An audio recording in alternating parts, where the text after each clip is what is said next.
Picture this. You're standing at the altar. Your bride is walking down the aisle. The violins are playing. 200 guests are watching. You're about to say the most important words of your life, and then you hear it. A toddler. Screaming. Full lung meltdown. Right in the front row. Now most people would grit their teeth. Ignore it. Try to power through. But the groom in our final story today? He stopped the ceremony. Mitvah. Walked off the altar. And personally escorted the entitled mother and her screaming kid out the door. You'll hear that full story in a few minutes. But first, we need to talk about a phenomenon that's reaching epidemic levels. Child-free weddings, and the entitled parents who think those rules don't apply to them. See, when you say, "No kids at my wedding," you're not being cruel. You're not being a bridezilla. You're setting a boundary. And boundaries, my friends, reveal character. Today you're going to meet 3 sets of people who couldn't handle being told no. A dramatic sister who boycotted the wedding and played herself. A scheming aunt who tried to pull off a covert operation, and got billed for it. And an entitled mother who learned the hard way that some grooms don't bluff. Let's start with the sister who thought she could weaponize her absence. Okay, so I need to give you some context here. My fiancée Sarah and I had been planning our wedding for about 8 months. Nothing crazy expensive, but we wanted it classy. Outdoor ceremony, nice reception venue, about 120 people. And from day one, we agreed on one thing: no kids. I know that's controversial for some people, but here's the thing, we had reasons. The venue had a koi pond and wasn't child-proofed. We were serving a plated dinner that cost $85 per person.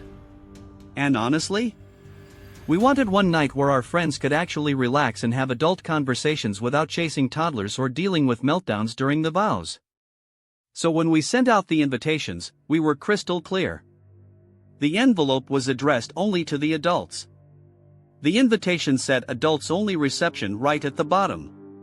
And we even included a little insert card that said, "We love your little ones, but this is an adult-only celebration.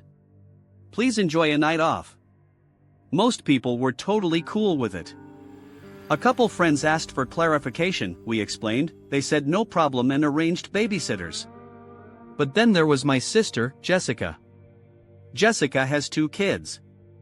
A 5-year-old and a 3-year-old. And look, I love my niece and nephew, I really do. But Jessica has this thing where she thinks the entire world should revolve around her kids. Like, she's brought them to movie theaters for R-rated films. She's brought them to a friend's funeral because she couldn't find a sitter.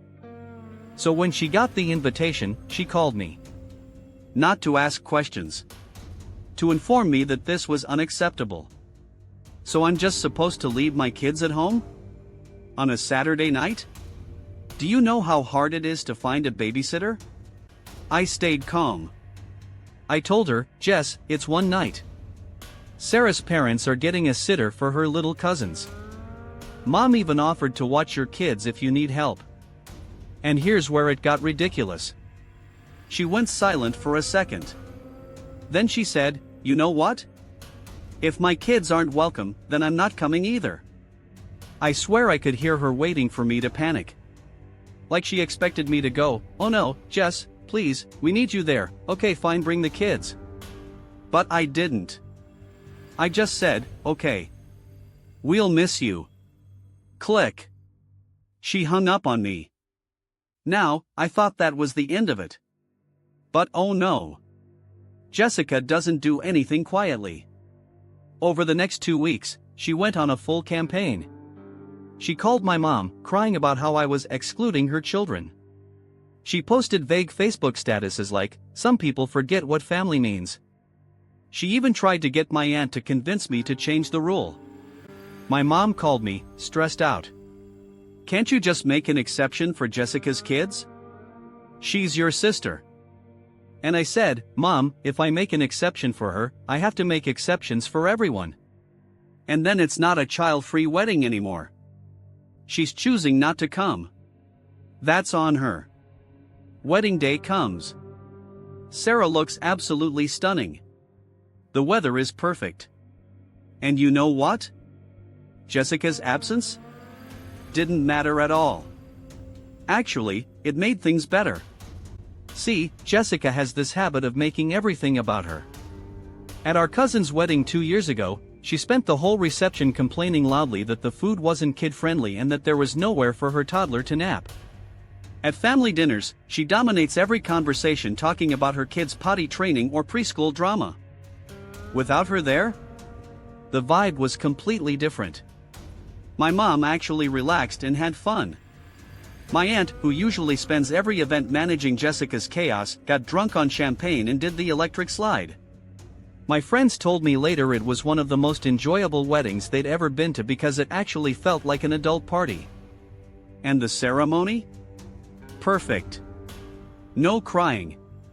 No toddlers running down the aisle. Just Sarah, me, and the people who actually wanted to be there. The best part? About a week after the wedding, my mom let it slip that Jessica had been texting her throughout the night asking, "Is everyone asking where I am? Are they upset I'm not there?" And my mom, bless her heart, told her the truth, "Honey, everyone's having a great time." No one mentioned it. Jessica didn't talk to me for 3 months after that. But honestly, I don't feel bad. She made a power play and it backfired. You can't weaponize your absence if no one actually misses you. We got married. We had a beautiful, drama-free day. And Jessica learned that the world doesn't stop spinning just because she's not in the room. A classic miscalculation. She thought her absence would be leverage. Turns out it was a gift. But at least Jessica had the decency to stay home. Our next antagonist? She wasn't going to let a little thing like rules stop her. She had a plan. A scheme. A full covert operation to sneak her kids into a child-free wedding. And she almost got away with it. Until her children made one critical mistake. They ate the cake. Let me introduce you to the aunt who thought she was Ocean's 11, but ended up on the hook for $800. Alright, so my wife Claire and I got married at this beautiful venue, like a restored barn with string lights, long farm tables, the whole Pinterest aesthetic. We saved for 2 years to afford it. And yeah, we also made it child-free. We weren't jerks about it. We paid for a babysitting service to watch kids at a nearby hotel during the reception. Parents could come, have fun, drink, and then pick up their kids at the end of the night. Most people thought that was awesome. But my Aunt Linda? She was pissed. Linda has 3 kids, ages 4, 6, and 8. And she's one of those people who thinks her kids should be invited to everything because they're so well behaved. Spoiler alert, they're not. At Thanksgiving 2 years ago, her youngest drew on my grandmother's antique dining table with permanent marker. When we told her about the babysitting service, she smiled real tight and said, "Oh, how thoughtful." But I could tell she was already plotting something. Day of the wedding. Ceremony goes off without a hitch. We're taking photos, greeting guests, everything's perfect. The reception is about to start. Then one of the venue staff, this awesome lady named Denise, pulls me aside with this look on her face like she just found a dead body. Sir? We have a situation in the kitchen." I follow her back there, and I see 3 kids. Linda's kids. Sitting at a prep table. Eating cake. Not a cake. Our cake. The $600 custom wedding cake with fresh flowers and 4 tiers that was supposed to be the centerpiece of the dessert table. One of the tiers was completely destroyed. Frosting smeared everywhere. Flowers pulled off. The 8-year-old had buttercream on his face like he'd just fought a cake and lost. I just stood there in shock. Denise explained that Linda had snuck the kids in through the kitchen entrance, apparently told them it was a secret mission, and then parked them back there with instructions to stay quiet. But the kids got hungry. Saw the cake. And decided to help themselves. I was trying to process this when Linda herself walked into the kitchen, saw me, and her face went white. "Oh. I was just coming to check on them. You snuck your kids into my child-free wedding." She tried to laugh it off. "Come on, they're family. I didn't think you'd actually enforce the..." "They ate our cake, Linda." Her eyes went to the destroyed tier. Then back to me. And I watched her try to calculate her way out of this. Kids will be kids. I'm sure the bakery can. The bakery is closed. It's 6 p.m. on a Saturday. Denise, absolute legend, stepped in at this point. "Sir, we can call an emergency bakery service, but it's going to cost about $800 for a rush replacement and delivery within the hour." I looked at Linda. Linda looked at the cake. And then I said, "Linda, you're paying for the replacement. Or you're leaving. Right now." She sputtered. She tried to argue. She said I was overreacting and ruining the family relationship over a cake. But Denise wasn't having it. She told Linda flat out, "Ma'am, your children destroyed venue property that the clients paid for. You can settle this now, or we can call the police and handle it as vandalism and trespassing." That did it. Linda pulled out her credit card, paid for the replacement cake, then grabbed her kids and left without saying another word. The replacement cake arrived about 45 minutes later. Honestly, it was almost identical to the original. Most of the guests didn't even know anything had happened. But here's the kicker, Linda tried to get my mom to make me apologize to her. Said I humiliated her in front of the staff and that charging her for the cake was cruel. My mom, who is normally a peacemaker, shut that down immediately. She told Linda, "You snuck your kids into a child-free event, they destroyed the wedding cake, and you're lucky they didn't call the cops. Pay the $800 and move on." Linda didn't come to Christmas that year. And honestly, I didn't send her a holiday card. You don't get to break the rules, cause damage, and then play the victim. The cake cost $800. But the look on her face when she handed over that credit card? Priceless. $800. That's the price of thinking you're smarter than everyone else. Linda tried to be clever, tried to sneak around the rules. But she forgot one thing, venues have staff. And staff? They've seen it all. But even the most seasoned wedding coordinator has never seen what's about to happen in our final story. Because when you tell someone no kids, and they show up anyway with a screaming toddler, and that toddler starts wailing during the vows, most grooms would just tolerate it, grit their teeth, keep going. But the groom in this next story? He stopped his own wedding, walked away from the altar, and handled it himself. This is what happens when you call a bluff, and find out it wasn't a bluff.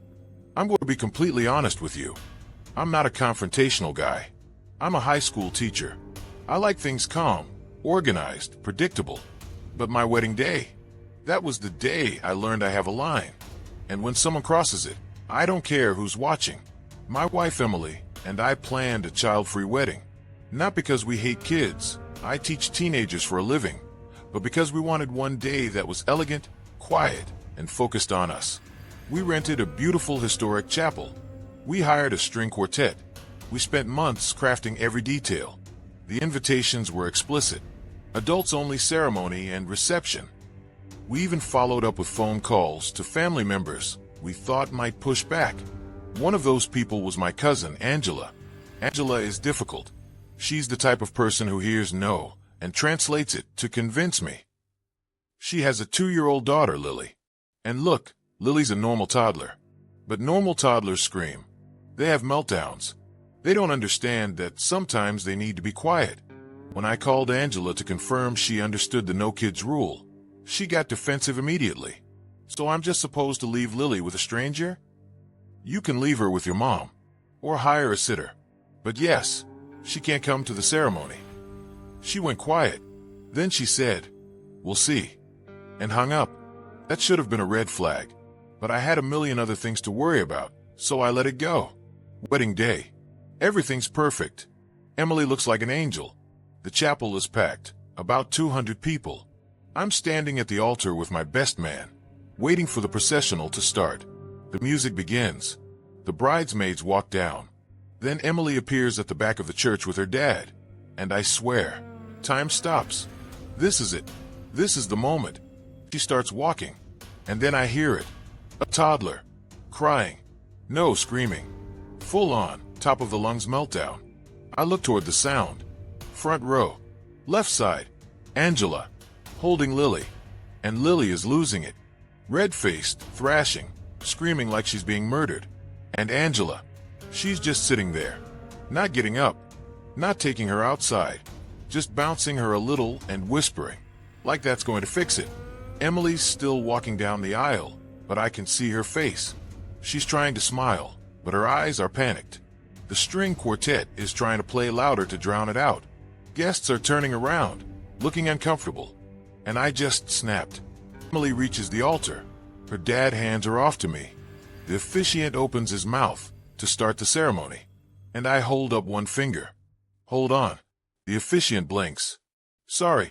I turn to my best man. I'll be right back. And I walk off the altar. You could hear a pin drop. 200 people, dead silent except for Lily screaming.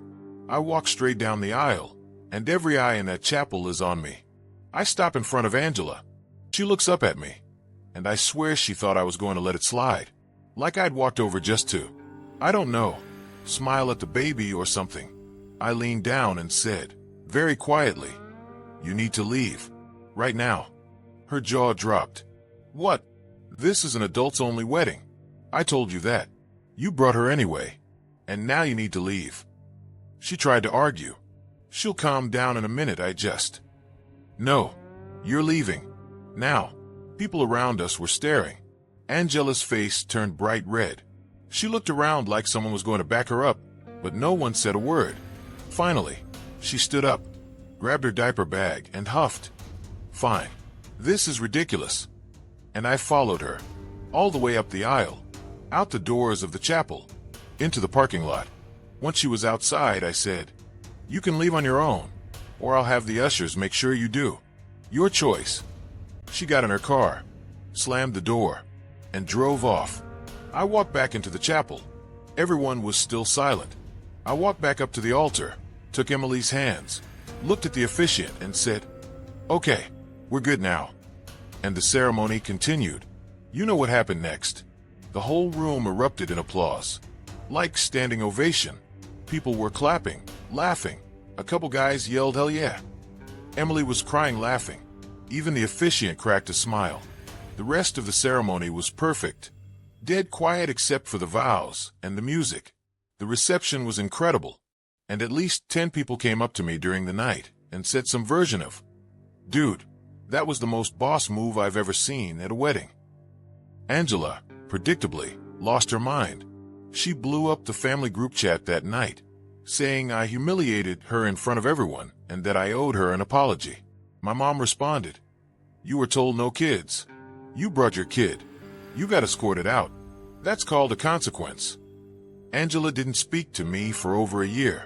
Honestly, I didn't care. She tried to bulldoze a boundary on the most important day of my life, and I wasn't going to let it slide just because we share a bloodline. Emily told me later that watching me walk off that altar was the moment she knew she'd married the right guy.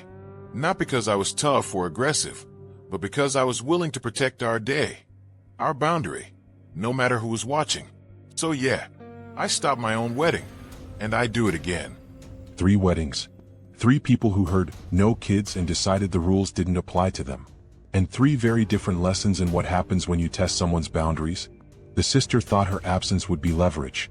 She played herself. The aunt thought she could sneak around the rules.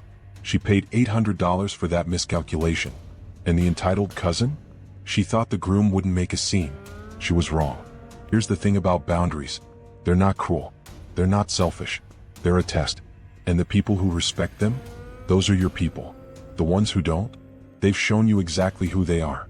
If you've got a story about someone who couldn't respect a simple rule, wedding, family event, whatever, drop it in the comments. I want to hear it. And if this video reminded you why backbone matters, hit that like button and subscribe. There's a lot more where this came from. Until next time, remember, no is a complete sentence.